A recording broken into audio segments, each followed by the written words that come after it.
Is this the reason why Annamalai is so confident? He thinks that this is one issue which can give them that torque, if I may use the word.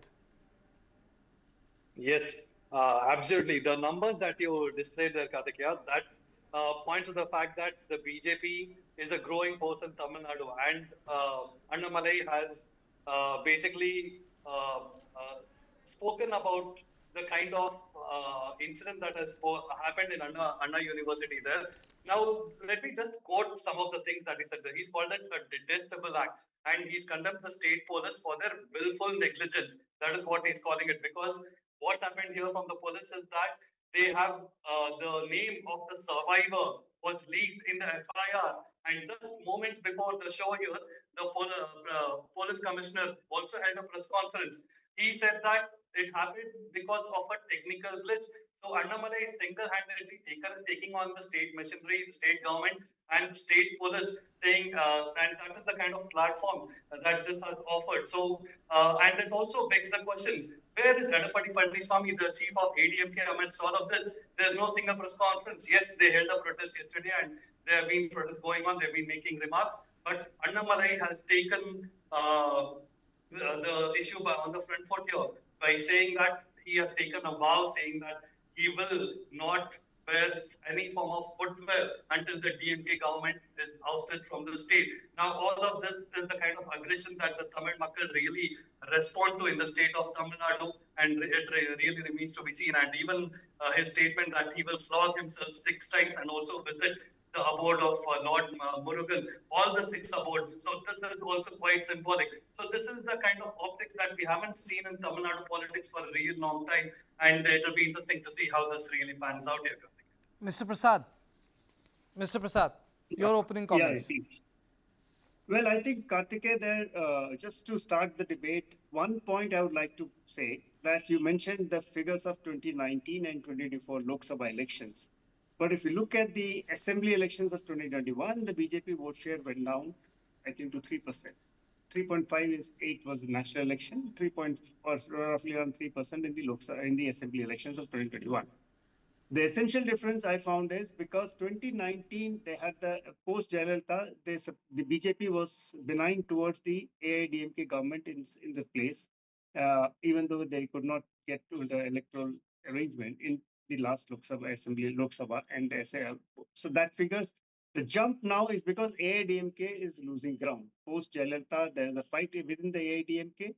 We all know that the two factions, one of them moved over to rather was supported as an independent by the BJP in the, I think, Paneer Selvam, OPS, as it is called, against EPS, AIDMK. So there is an internal tussle, and the BJP would like to take advantage of the situation to try and move the AIDMK vote share towards it.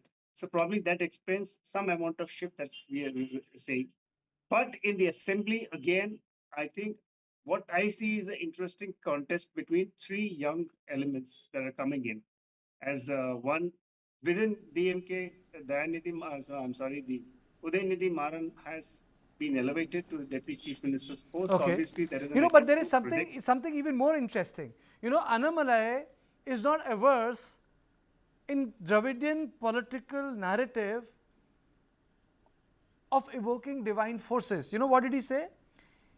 He said in Feb 2nd week, I am going to visit all the 6 Arupadai Vidu, Lord Muruga's 6 abodes, and complain to Murugan about the situation in Tamil Nadu.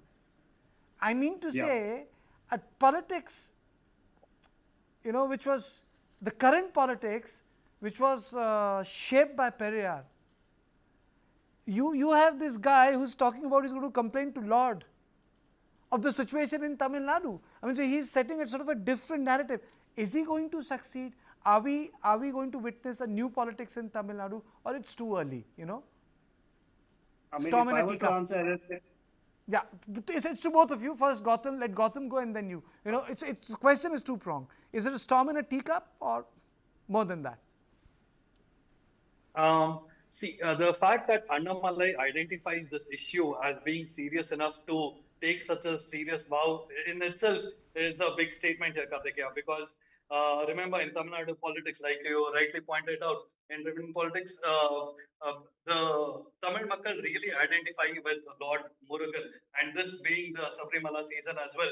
So that timeliness factor is there as well. But also, let's be a little bit realistic about their chances here as well, because there was a lot of hype around 2024 Assembly Lok Sabha elections as well.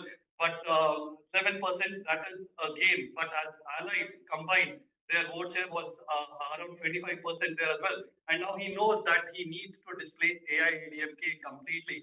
And he's going all out for that. And every time, even in the Lok Sabha elections as well, he is very good with posturing in terms of having that Enmakkal Padayatra as well. That resonated with the people. So this is slow and steady progress by Annamalai in terms of engaging with the people of Tamil Nadu there. And this issue is definitely bound to resonate with the voters as well. Mr. Prasad, India is definitely undergoing a very interesting time as we speak. You know, when Annamalai is saying that we are going to complain to the Lord, and he's going to visit 6 Arupadai Vidu, Lord Muruga's 6 abodes, you have Congress party which is saying our Nara is going to be Jai Bapu, Jai Bhim, Jai Samvidhan. I mean to say, it's just amazing, you know, the shift which BJP is taking in sort of the politics of Tamil Nadu, where atheism is celebrated, and Congress which is making a shift to Jai Bapu, Jai Bhim. Well, I think the Congress Nara, which you just played out in the press conference, is essentially a national campaign targeting the BJP. So it has a pan-India attempt, whereas this Tamil Nadu Annamalai is purely focusing on the state politics. Remember, he just had 18 months to whip up whatever he needs to whip up. And so this vow is one way of committing himself to what it does. I think what you said was very interesting. How long is he going to not wear his footwears? Because if he doesn't get to remove the DMK at this juncture, what happens? Anyway, 18 months is the next target date where he has to work for it.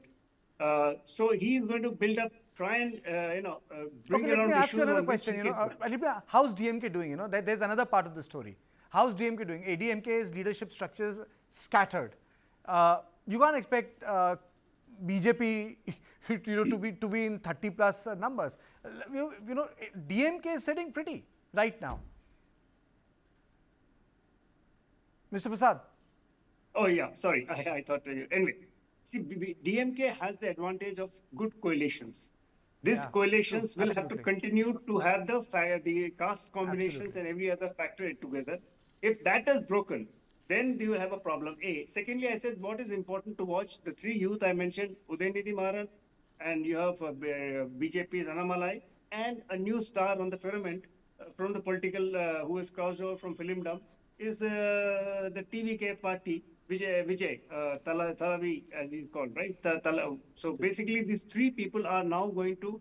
So what will happen? Because when he launched TVK, he said he was very clear the way he was targeting, but he said he's also open to some kind of political arrangement. So he's not really shut the doors while he wants to come to power. So that's something we need to watch.